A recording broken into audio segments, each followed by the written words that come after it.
বলছে নীলাকাল হলো 125।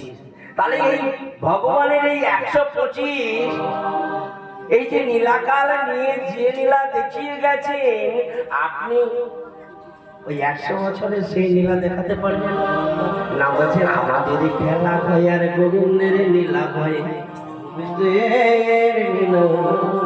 তাহলে গোবিন্দের যত খেলা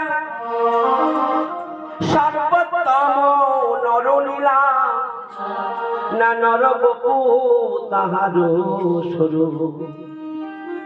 গোপু বিশ্ব বিনু কর নব কৈশোরে নটবর।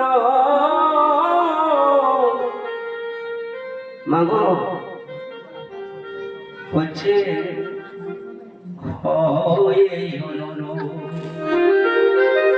তত্ত্বগান বলে উঠছেন কৃষ্ণ, আমার কৃষ্ণচন্দ্র যে নীলাটা করছেন সেটা নীলা। আর আমরা এই জগতে সবাই খেলা করি, কিন্তু নীলার সঙ্গে খেলার তফাৎ কি? বলছে নীলা করলে সবাইকে কৃপা করি, আর খেলা করলে মৃত্যু হয়। রাধে রাধে। খেলা যত করবেন মন মনে খেলা, যে সত্যি খেললে লোক মারে না, বলছে খেলে মারে।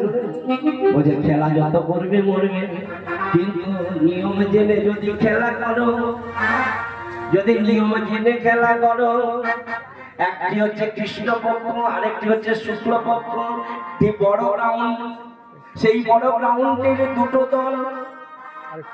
আচ্ছা, এই বড় গ্রাউন্ডে তো দুটো দল থাকে, তাহলে মাঝখানে একটা কি থাকে? রেখা থাকে। তাহলে একটা কৃষ্ণপক্ষের লোক, মানে তারা কারা? ওরা নেই। কি হয়েছে? নাম বলছে কি জানো? এক হলো আমার কৃষ্ণের দলের লোক, আর এক শ্রীমতী রাধারানীর দলের লোক।